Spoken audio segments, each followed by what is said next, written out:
Well, good afternoon.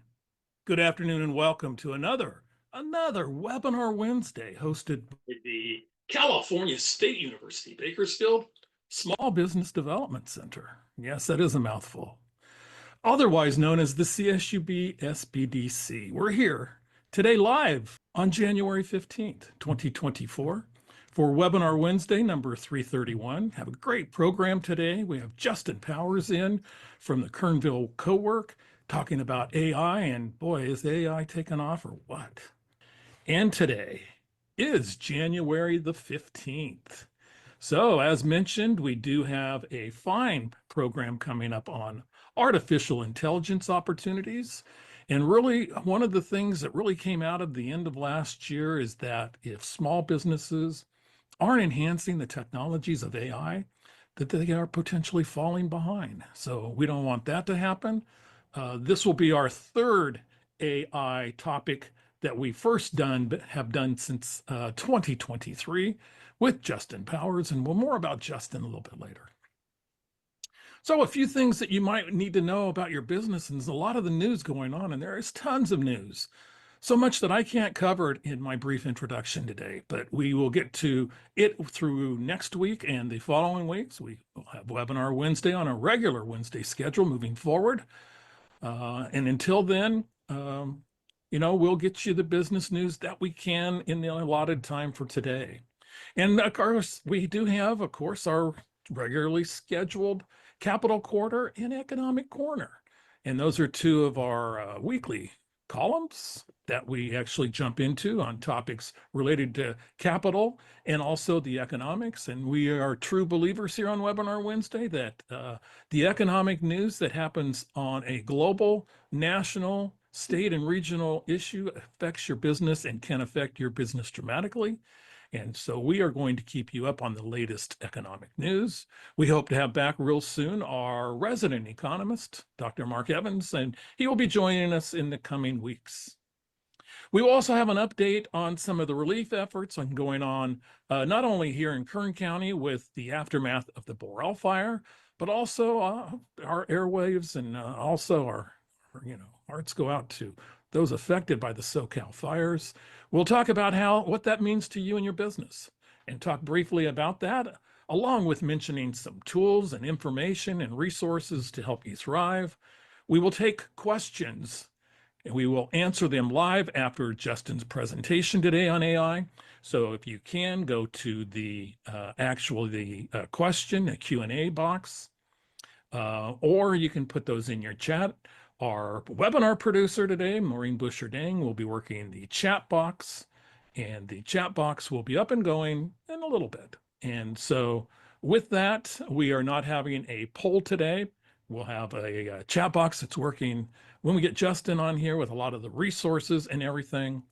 And until then, let's get on with the show. So one of the things in the news that has been happening is the business ownership information filing. And we have talked about that on Webinar Wednesday for the past 15 months. First, it was going to begin at the beginning of 2024. Then the business ownership was delayed, except for those that were starting new entities such as LLCs or limited partnerships or corporations or S corporations. Were generally the ones most likely to be impacted by the FinCEN, which is the Financial Crime Enforcement Network, with the filing of this information to try to weed out bad actors, bad corporations, phony shell businesses that work behind these corporations to do things such as foster financial crimes. So, as many of you know, and many of you might have filed, if you have a business entity other than a sole proprietor, which does not need to file, that you might have already have filed this, or you have heard about it. Maybe you've heard about the recent court challenges and the going back and forth through the last half of December of 2024. One day you file, one day it's put off. And currently I'm here to tell you that right now, it looks like it has been postponed, the requirement, until the court hearing is actually weeded out in March of 2025. So if you did not meet the deadline of January 1 to have your business ownership information filing completed, then you have more time. That's the good news. You have more time. So with that, you will need to kind of pay attention either to Webinar Wednesday or to your news if you haven't filed and have a reluctancy to do so. But there are significant penalties that go with not filing. The penalties can range up to about $16,000 a month. So it is something that it is important. It is coming out of the Treasury Department, and we will have a new Treasury cabinet member for the new administration. So that could also be subject to change if the current Treasury Secretary, or I should say the next Treasury Secretary, is so inclined to continue the program. So that's it on the business ownership information filing. Our SBA loan centers have reopened in Lake Isabella. Took a little bit of a holiday break, but they are open on Lake Isabella Boulevard.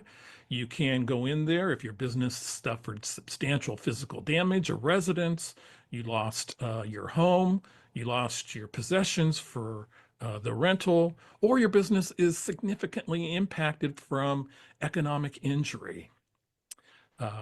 So you can actually go in there and they will assist you with the information necessary to file a disaster loan application and to receive financial relief as soon as the funds are replenished, which I'm happy to tell you in late December, they were replenished. So there was a while where people were going into the office, the disaster offices that were operating around the country, not only for our wildfires here in California, but for other disasters.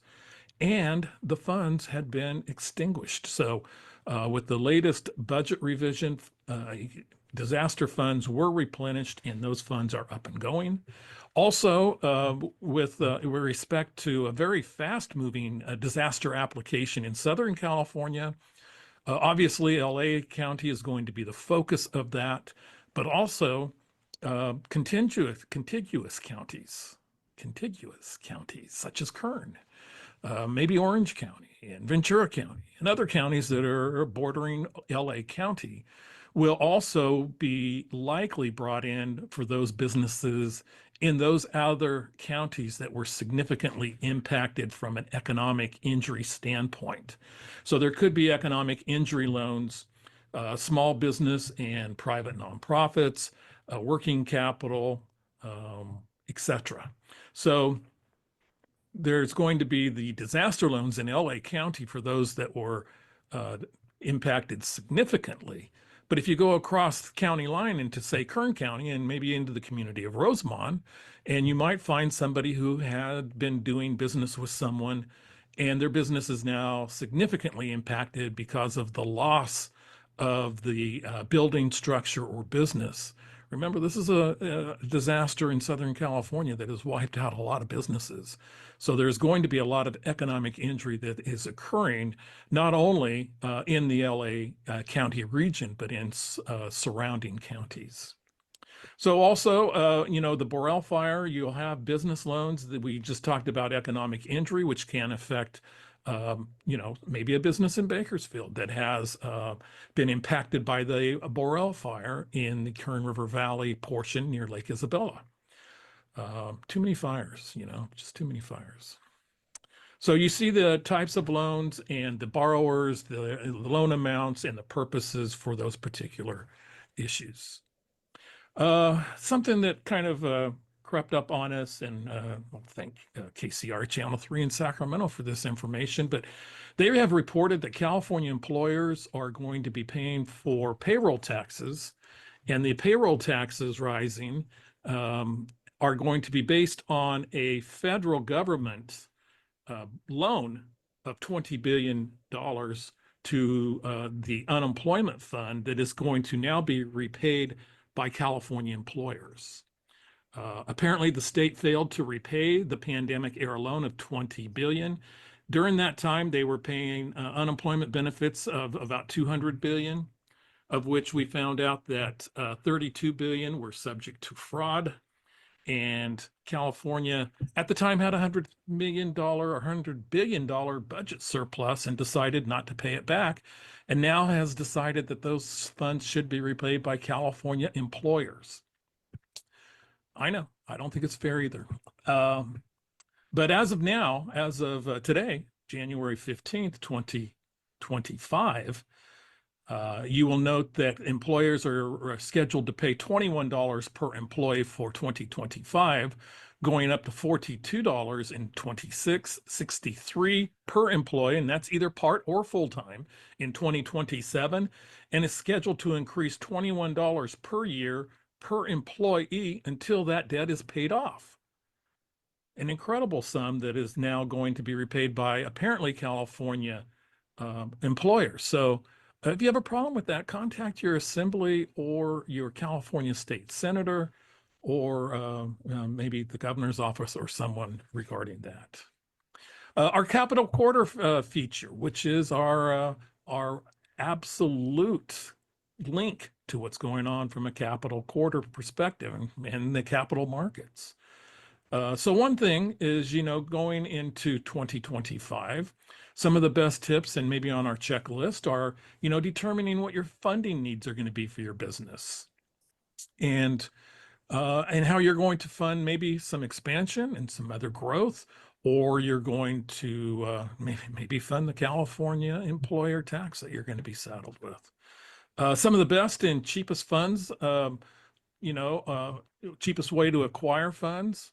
And there are a lot of particular programs that are going to be coming out there. There are a lot of lending programs. I like to say that right now, there are more small business lending programs than I've ever seen in my entire career. So the best and cheapest way is obviously the best way to try to reach those funds. And also, you're going to look at either internal or external. Well, internal is to inject some of your personal funds, some personal money that you have, or maybe to use cash flow from your particular business, which is, I think, obviously the desired way to grow. And that's through profits of your business, of running a sustainable business that earns revenues and cash flows. So the cash flow internally is probably a better idea than injecting personal funds. On the external side of things, you could actually reach out and get small business loans. You could have maybe partners come in to and invest into your business, and also look for a lot of the alternative sources and funds, such as crowdfunding. And also, you can maybe attend one of our upcoming capital summits and find out the very best way if you're looking for external funds from a lending perspective. And our next capital summit is the East Kern Capital Summit, which is going to be held in Ridgecrest on February the 6th, 2025. And that will be at the California Welcome Center. And that is located at 880 China Lake Boulevard in Ridgecrest. So there's your sign up link. It'll be in the chat section in just a little bit as we sync and catch up with you. But that'll be in there, the registration link for the Capital Summit coming up. The other way is also looking at cash flow, and we have had a program or two. This is an older flyer, so not really promoting a June 18th event for you, but I thought I would use this. But it's really Cash Flow Mike, who was with us on a webinar about a year ago. It's in our archives, and we can send you back to our CSUB SBDC YouTube page to find that particular archive. But Cash Flow Mike's got some great programs for those that are real serious. They don't fit everyone, but if you're serious about your cash flow, maybe his subscription and advising service is what you need in order to get to that next level of managing your cash on such an incredible level. And there's our CSUB YouTube page. You can go back and find Cash Flow Mike. I believe his webinar was back in November of 2023. So that's also where all of our webinars, almost all of them, go to reside for future use when it comes up like this time. Another way of looking at internal use is your cash flow forecast. And here is just a basic form that we can provide. And also we have some documentation working on the assumptions that actually help you create this cash flow and an example. But you can contact us if you would like more information about cash flow platform and cash flow forecasting. And that's our capital corner or quarter for today, which moves us right along to our economic corner. And our economic corner had a lot of information today. Earlier today, on Wednesday, actually the January 15th of 2025, we found out that inflation is remaining steady but higher than at 2.9%, and that's a little above the 2% goal. So that was out bright and early in the morning today. The hiring also with December hiring numbers come on the heels of some strong November. So November and December have had strong hiring going on, which has had fewer people quitting their jobs. And one of the trends that we're seeing related to jobs is that managers are taking back control of the jobs. They're allowing much less frequent use in many industries of remote work, and they are actually putting the emphasis back on some of the things, whereas I think employees had an upper hand there for quite a while coming out of the pandemic. And so the stronger economy has also created interest rate cuts and actually placed them in jeopardy. So they're now in peril about happening. And so why are interest rates important? Well, if you have any type of variable rate funding, it's usually tied to interest rates, and those cuts in the prime rate particularly, which is kind of the bellwether mark for interest rates, the prime rate is cut, it usually filters down to auto loans, to Small Business Administration loans, SBA, and other types of business funding. So right now, that's kind of a little bit in jeopardy as far as rate cuts moving on, and we'll have to keep an eye on the economic scene and bring our economic resident economist in and find out more on that as we go into the incoming weeks. So a few of the things going on that are starting today is a 12-week course on for those that want to run a home care business. And such a critical shortage of daycare providers in not only in Kern County, but also throughout the San Joaquin Valley and up and down the other areas of the state, that this program really meets the needs for those that want to operate a home-based business tending to childcare. And the great thing is it's a 12-week course. It's online. It's in both English and Spanish. There are grants available to help you start the business. It goes through a step-by-step guidance through the licensing process. Nurture is a great partner of the Central California SBDC region. And to learn more, you can actually contact them at 833-241-3994. Really, this is designed to help you run your business, license it, and really earn a sustainable income, of $50,000 or more, while providing a great service to workers and members of our community. It's January. There's been a lot of changes, so we encourage you to reach out to the free human resource hotline. It's for employers. There is a list of telephone numbers for your particular geographic region throughout the Central California region. Here in Kern County, or if you're also located in Inyo and Mono counties, you can call 888-201-5817. These Central Valley counties and their workforce development boards have partnered with the California Employer Association to provide this reliable service at no cost at all. Also, a few of my checklists, just really quick, is for 2025 is to maybe take a look at the big picture. Really want you looking at that big picture for 2025. Kind of running out of time here, so I'm going to go through these kind of quick. We'll look at part 2 next week on this business checklist, where we'll maybe have a little more time. But take a look at your big picture of your business. And by doing that, know your cost and your market. So your cost and your customers, knowing your particular margins, knowing which items sell best, which ones provide you the greatest amount of resources. There's great research material that are available that your SBDCs can help you with. But also, I think in going into a new year, always look for the opportunity. There's opportunities going there. With today's program, with AI, there's opportunities for you to do more for your particular business at potentially a less cost. Also know your resources and continue to go into your resources. And sorry to be part of an abbreviated checklist for 2025, but we got to get on with this program today. So if any of this sparks your interest, do recall we do have free one-on-one advising available. It's confidential. There's no cost, there's no obligation. Our consultants are experts in their fields, also in general. So you can sign up at our website. We'll run an initial conversation, confidential, no cost. What could be better? So you can go to our particular website at csubsbdc.com. Also, you can also find a SBDC throughout the Central California region to assist you. Which brings us to today's special guest, and that's Justin Powers. Justin is the owner and founder of the Kernville Cowork, a co-working space in the heart of the Kern River Valley. It provides entrepreneurs and remote workers with a professional environment to collaborate, network, and grow their particular businesses. Justin's worked in the technology field as a software developer for many years and web developer, Salesforce, several tech launch startups before getting into the co-work business in 2018.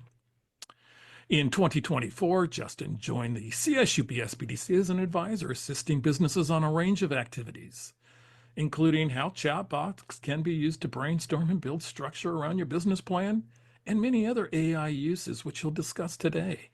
That makes him an ideal advisor for clients looking to enhance small business development through web and chatbot technology. Justin, thank you for joining the SBDC in 2024, and thank you for joining us today on our webinar. Take it away, Justin. Well, hello, everybody. Thank you for showing up. Thank you, Kelly, so much for the kind introduction. I'm Justin Powers, and I have a number of roles.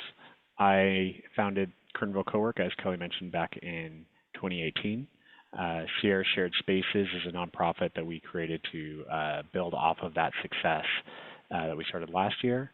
And as of a few months ago, I've been working as a business advisor with the Small Business Development Center. So if you need the kind of business advising that Kelly was just talking to, sign up on the website, and I may be potentially one of the people that might be able to help you out. I'm going to jump right into the presentation here, and of course I can't do anything simple, so we've got a little floating presentation here today. On looking into some practical use cases for how AI you can utilize in your small business.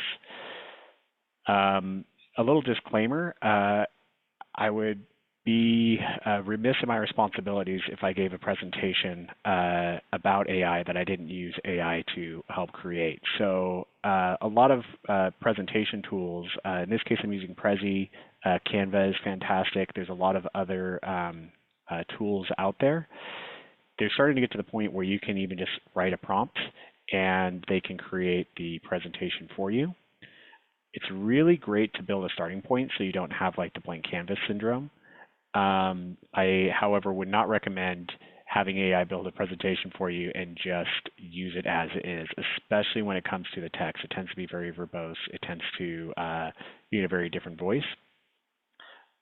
What you'll see here is I have gone through with a couple of exceptions and I've updated the text in all the slides. However, I left the images in there. I think they're a little bit amusing. Some of them seem to match the context of the slide and some of them don't. So just a little bit of something to keep you entertained as we're going along. But let's look into AI tools, using AI tools in your small business. Before we get into that, depending on which platform you can find me on, currently if you find me on LinkedIn, you'll see a much longer beard than this. So this was the most recent picture I had that reflects the current state of my beard. I already mentioned I've opened Kernville Cowork in 2018, Sierra Shared Spaces last year. And in the last year, I've been working with the Small Business Development Center. And in terms of AI and technology, I've been working as a web developer since 2012. Actually, I'm sorry, 2009. And in around 2017, I during the time I was working with Salesforce, I started working with them in and around building chatbots for customer service technology or customer service applications. So from there, I've worked on a number of different startups, and often my work has been very AI adjacent. So I've been studying up on it, I've been learning a lot about it, and I really do enjoy finding the intersection of where these cool new technologies can fit in to make your life easier in running your business. I really want all of our small business owners to spend more time doing activities that are really going to help their business grow, rather than the types of repetitive tasks that we can maybe offload onto AI. So in terms of why we're talking about AI, why it's something that is so invaluable these days, the most obvious answer is productivity. If it may take you an hour to write a section of text, but the AI can do it in mere moments, then obviously there's a large productivity gain for you there. There's also a lot of opportunities for automation, where there's tasks where you don't necessarily need to be 100% involved, and so being able to offload those types of things into AI can really help give you more time, again, to spend on things that are going to provide value in your business. It can be really helpful for inspiration. Sometimes when you're brainstorming, oftentimes you kind of want to have, bounce your ideas off the wall and kind of see what happens. So you start having a conversation with perhaps a chatbot like ChatGPT to help kind of give you inspiration, help you kind of form, add a little more foundational to the ideas that you have. Or maybe give you assistance in some areas that you're not super comfortable with. If there's an area of your business where you don't have as much knowledge about and you want to learn more about, and maybe you don't have any employees that you can really offload that to, tools like ChatGPT and others can help to provide a little bit of assistance in those areas. Now, a disclaimer with any of these, and we're going to go over this in a moment as well, is don't let AI replace your role as the owner of your business, or the one that's running your business, especially when it comes to content, especially when it comes to things that are really do require professional services. If we're talking about things like accounting, legal, some of these more specialized positions, you don't want a large language model, which is another name for an AI tool like ChatGPT, taking the reins there. You really do want to have professionals help you out there. Another important disclaimer when it comes to AI, these large language models, which again is just another name for a tool like ChatGPT,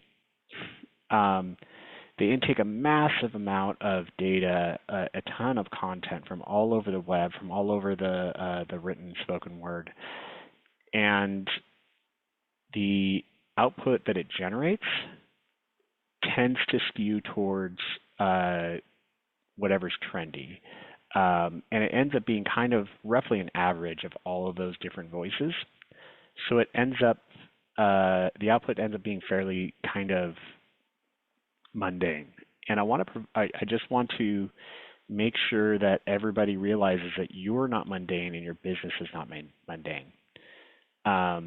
My recommendation is that anytime you're working with AI and AI generates some text for you, if that text is going to be used and sent to anybody, whether that is a customer or partners or collaborators,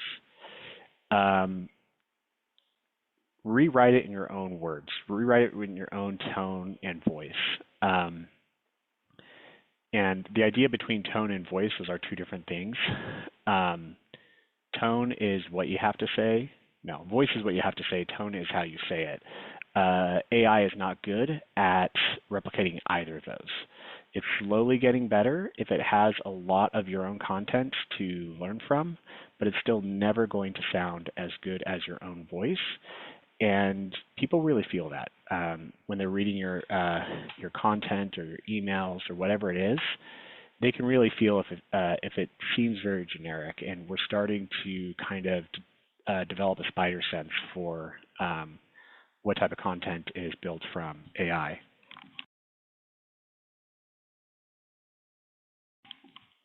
I think you. I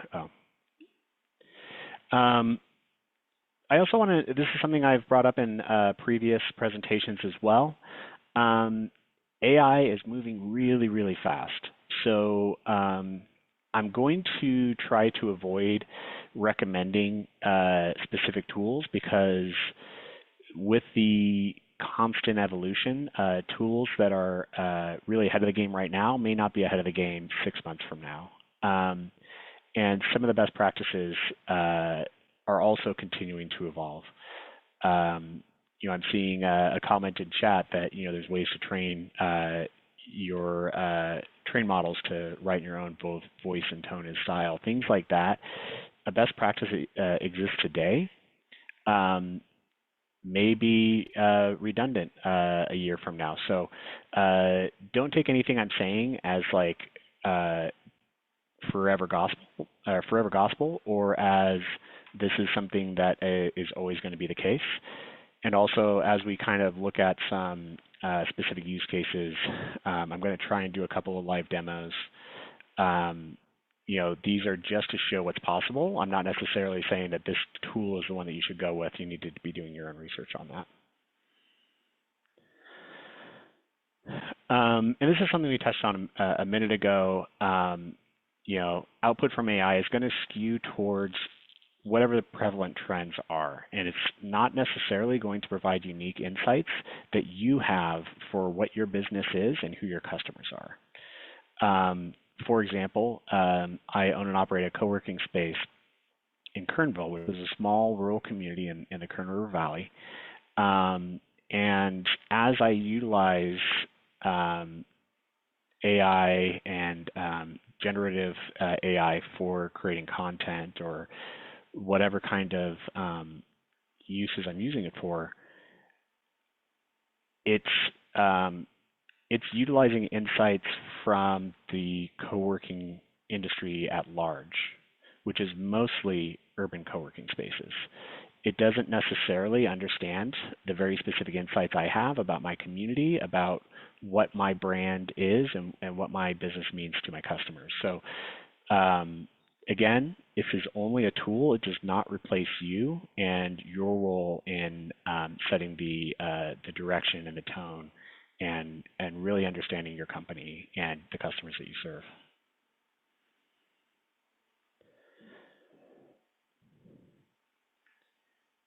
So let's get into a little bit of when we're evaluating these AI tools, how do we decide which tool to use? And even if we kind of take AI out of the equation, if we're looking for a business tool of any sort, whether that's for sales or marketing or customer service or any of these other needs, how do we evaluate the AI components? Like, what is going to really be a differentiator between tools that utilize AI and tools that really utilize AI very well?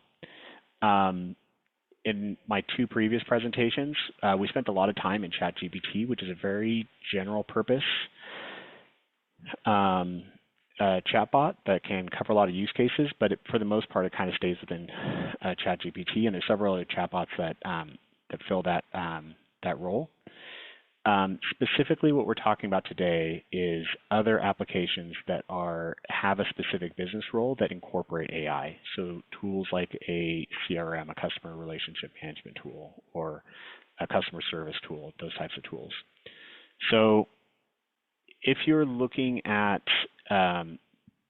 any tool that incorporates AI, whether that's for content creation, whether that's for interfacing with your customers,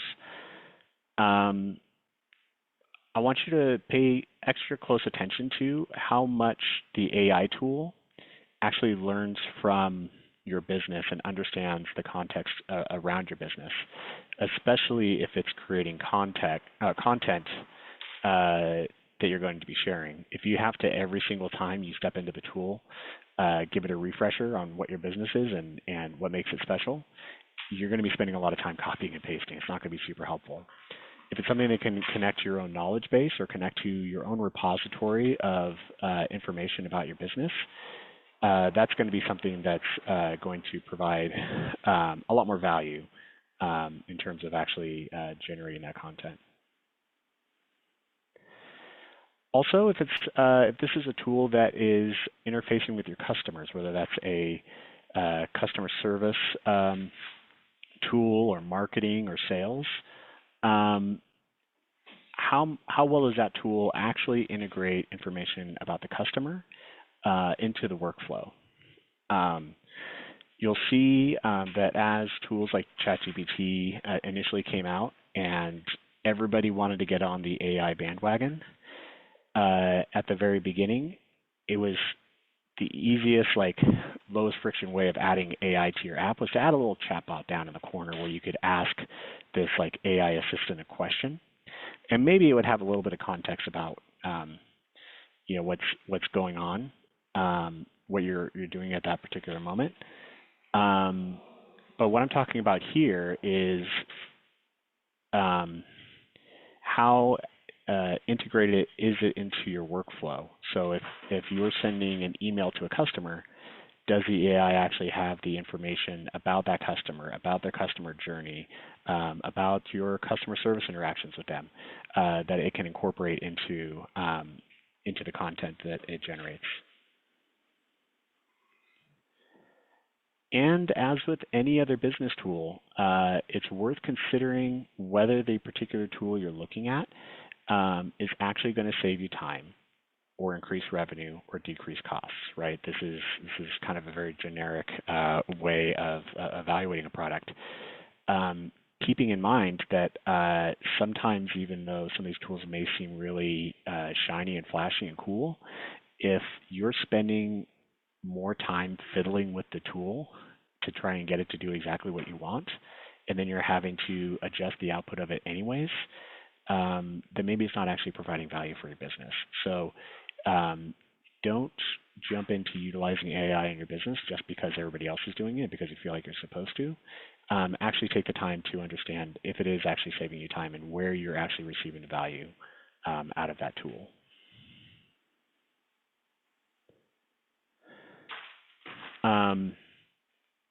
Similarly, in terms of being able to save you time, is this something that's actually going to integrate with your other applications? Or is it something that it kind of stands alone that you'll spend a lot of time copying and pasting? Especially in the earlier iterations of, say, ChatGPT, I found myself spending a lot of time copying and pasting information out of other systems into ChatGPT to try and give it enough context to be able to help me. And then I was spending a lot of time copying it back into the systems where I was actually storing the information, storing the content, and then I was having to do some editing. And then if I wanted to create emails or something else, I was then going into another system. So a lot of tools these days can integrate with the tools you're already using. So that's something else to look at as you're evaluating these tools. And kind of building on what we were saying earlier about tone and voice, anything that you put into place needs to complement your brand identity rather than replace it or compromise it. So if you have a tool that's going to be representing your brand directly to your customers, one example might be is if you put together a customer service chatbot where people on your website, if they have questions, they can talk to the chatbot directly. If that chatbot makes a mistake or says something that's not appropriate for your business, that's going to reflect on you and your business. So make sure that be very, very wary about putting these AI tools in a position where they are going to represent your brand. And if they are, make sure that you feel very, very comfortable with that, and that you actually kind of work out the kinks before you actually expose your customers to that.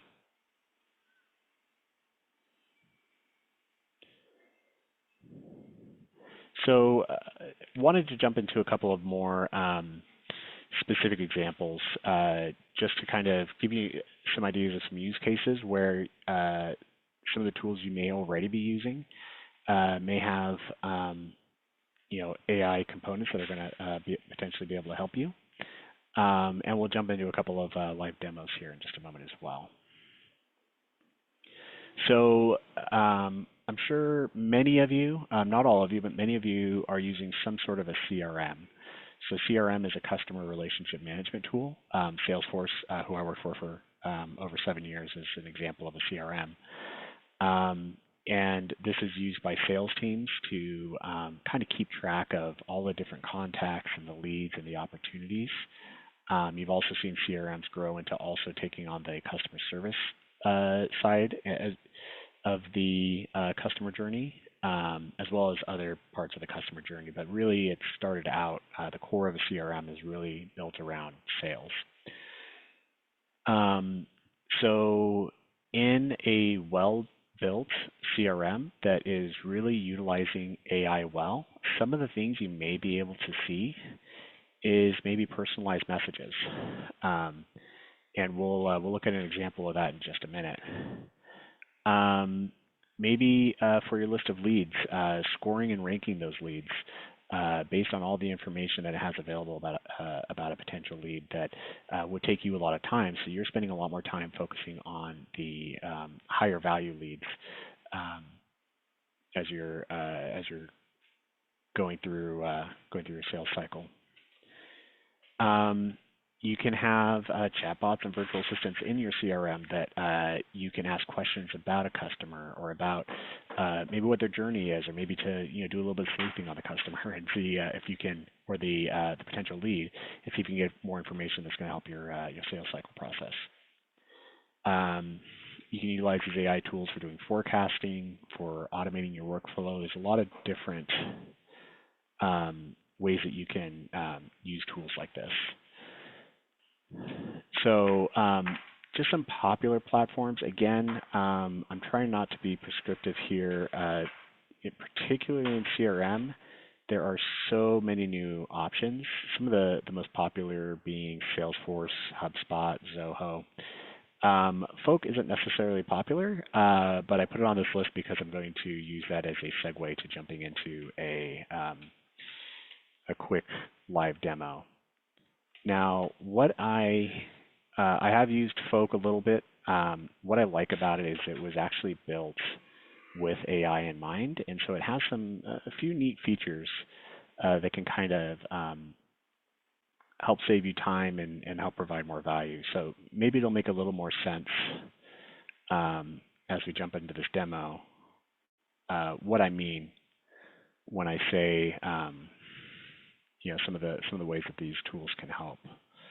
So 1 second, let me share my screen.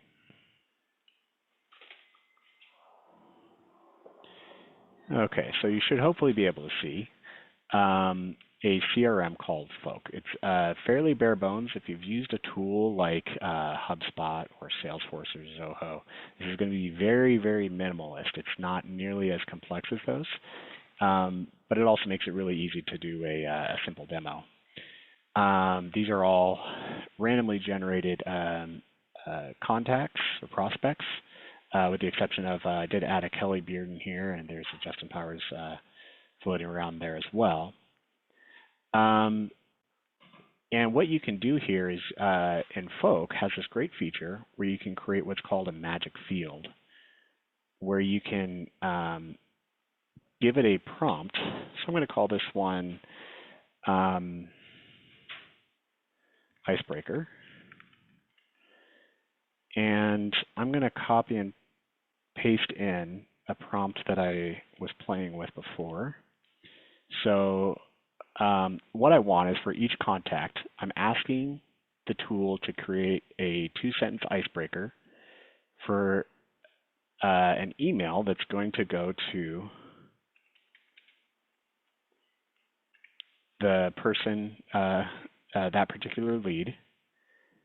They're working at whatever the name of their company is, and whatever their job title is. Oh, let's try that again.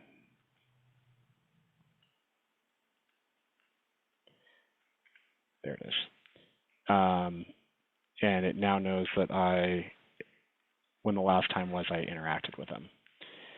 And I'm asking it, I'm giving it a little more flavor to kind of generate the type of content that I'm interested in. So I'm saying, make it feel professional but relaxed. I want something that's going to appeal to their ego, praising their accomplishments, and I want to empathize with the workload that's associated with their role in the company. So I've created this icebreaker field on all of these customers, and if I click it, it actually generates an icebreaker for each of my leads, and I think there's a way to do it on all of them with one button, but we're just going to do it this way. So I can look at some of these and see like, oh, it feels a lot more personal. So how is this helpful? Well, if I need to send something, if I want to send a mass email blast, let's say I want to email all these people. So in this case, I only have 12 recipients, but imagine you had a few hundred recipients, and I wanted to create a business opportunity, an email with the title business opportunity. I can say, hi name, make sure you don't have a space before the comma, and then I can just put in the icebreaker and then kind of wrap up the email with, can I speak with you about our offerings?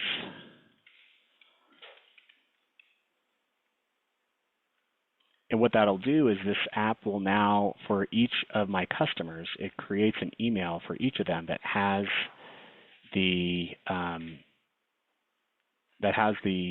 icebreaker built into it. Now, one thing I'm noticing is, it's not perfect. So it's repeating the introduction. In some cases, I saw up here, it's actually in this case, setting quotes. Now this one, it has a subject, right? So we could keep refining that prompt to get a little more consistent. But this could save a lot of time in terms of building a little more kind of customized personal emails in your sales workflow.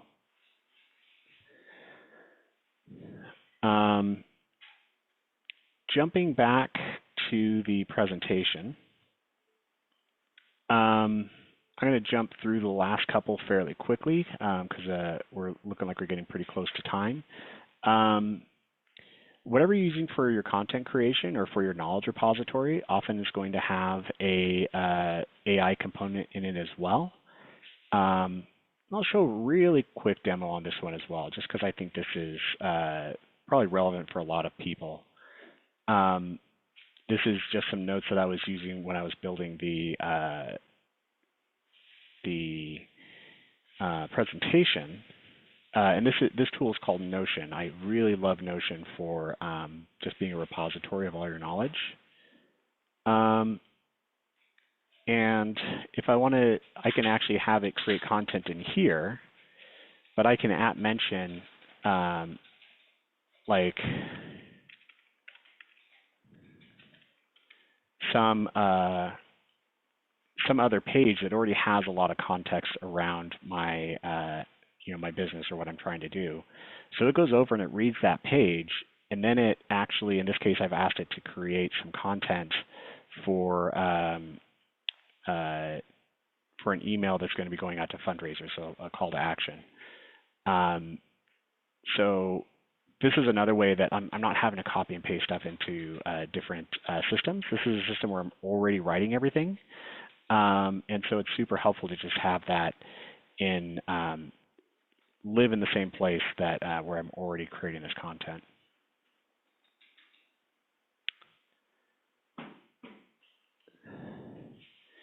And then finally, this is, I think, the worst image that the AI added to my slides. But for customer service tools, having a chatbot that your customers can interact with directly can be a huge time saver. Having a customer service tool that is able to bring in more context around your entire customer journey can be a huge benefit. Things like sentiment analysis, scoring emails or communications based on how angry the customer might be. There's a lot of different tools you can have in a customer service platform.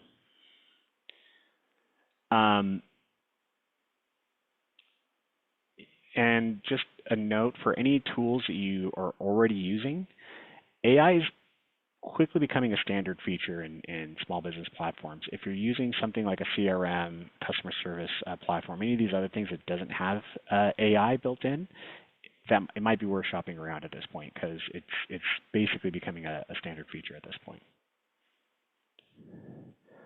And then finally, one little exercise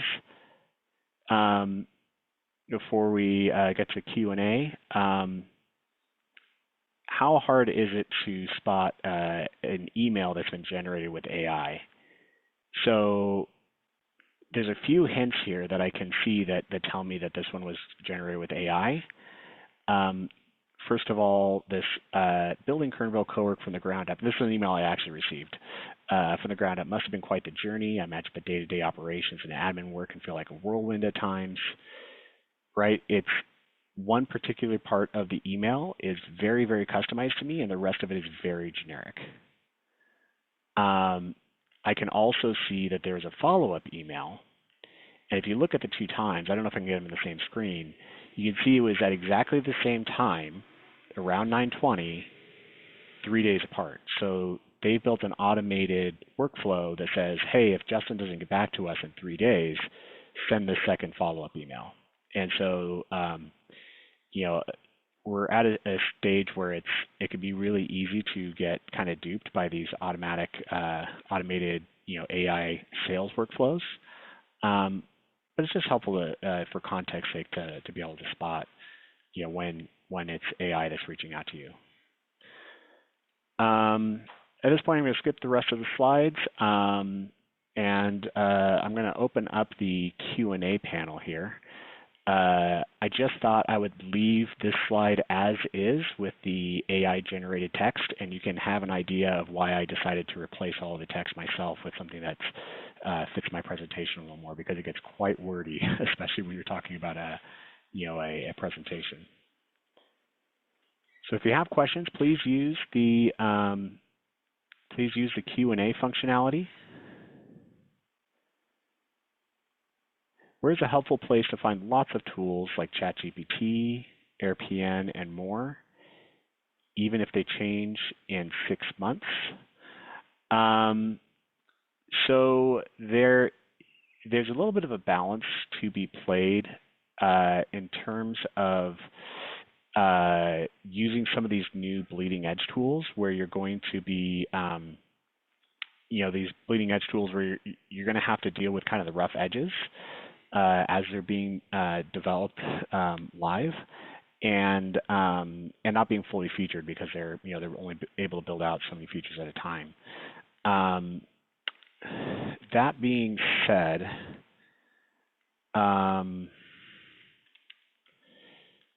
I think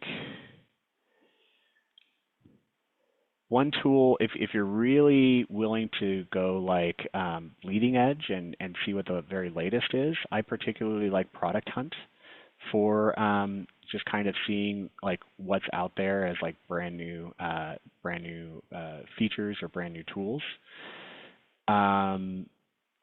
Otherwise,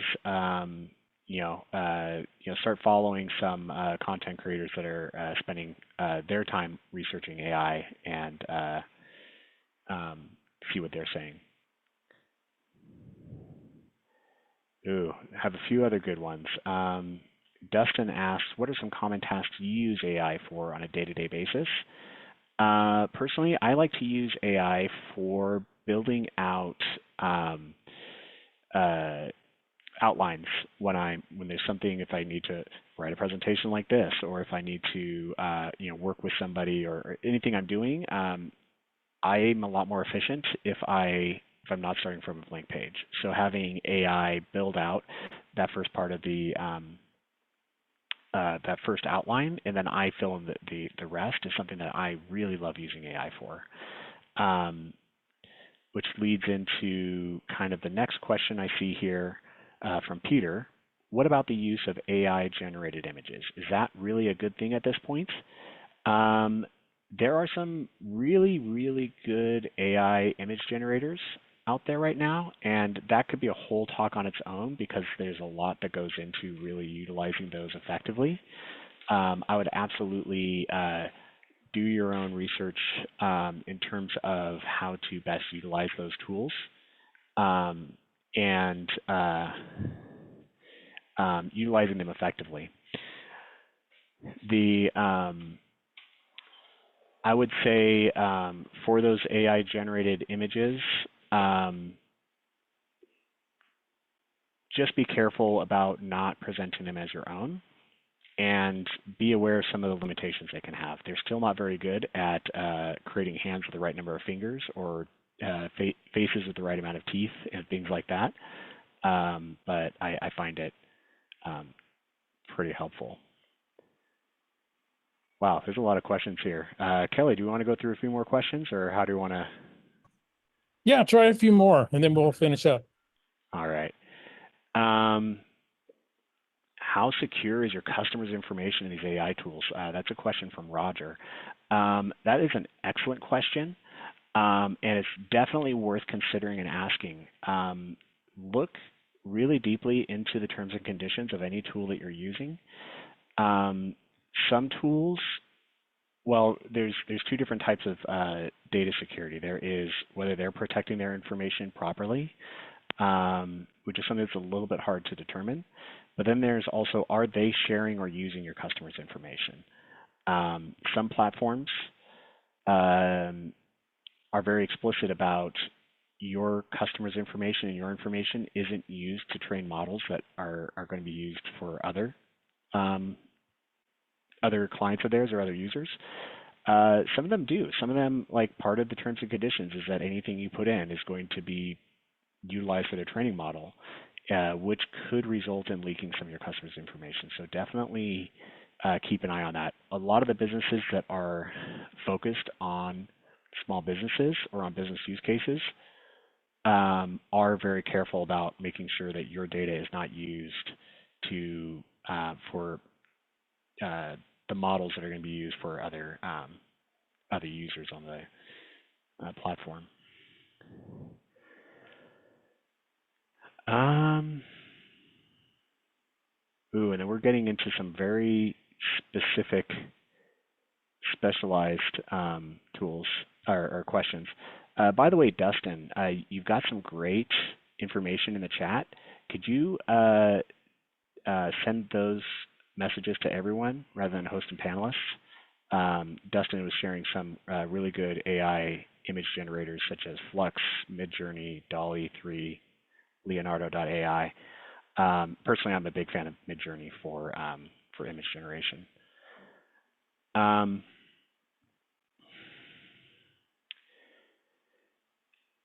These last two, I think, may require a little more diligent consideration. So feel free to reach out to me after. You can find me on LinkedIn. I'm Justin Powers on LinkedIn.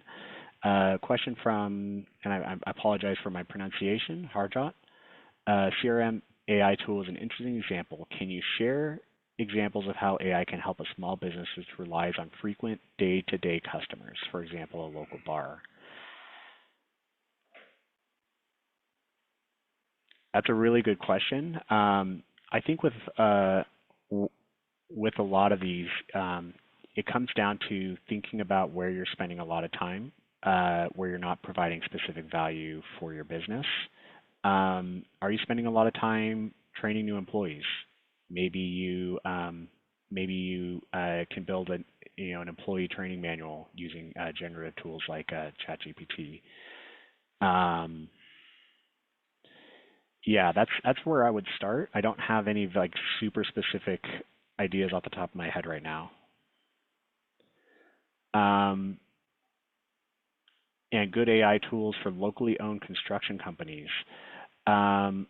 It's been a while since I've looked at tools that are specific to construction, but I can certainly, if anybody wants to reach out to me on LinkedIn afterwards, I can certainly take a look at that separately. There's also a question about graphic design, kind of a similar thing. I really like Canva for graphic design, but I think there's some new tools that are coming out now that are giving Canva a run for its money. And with that, I think that's about all the questions I have time to take. I'll send it back to you, Kelly. I think you're out of time, Justin. So if you want more information, reach out. If you're if you want to meet with Justin, the advisor, you can meet with him. If not, sign up. And specifically, you can talk about what needs you might have for your particular business. So great stuff out there. Great stuff, Justin. That's going to put a wrap on webinar number 331. So we'll be back next week with webinar 332. What a concept. We'll be back and we'll be talking about some unique county programs that are out there and local to County of Kern and others, and a lot of the other business news that we didn't get to today. Maybe a follow-up with AI.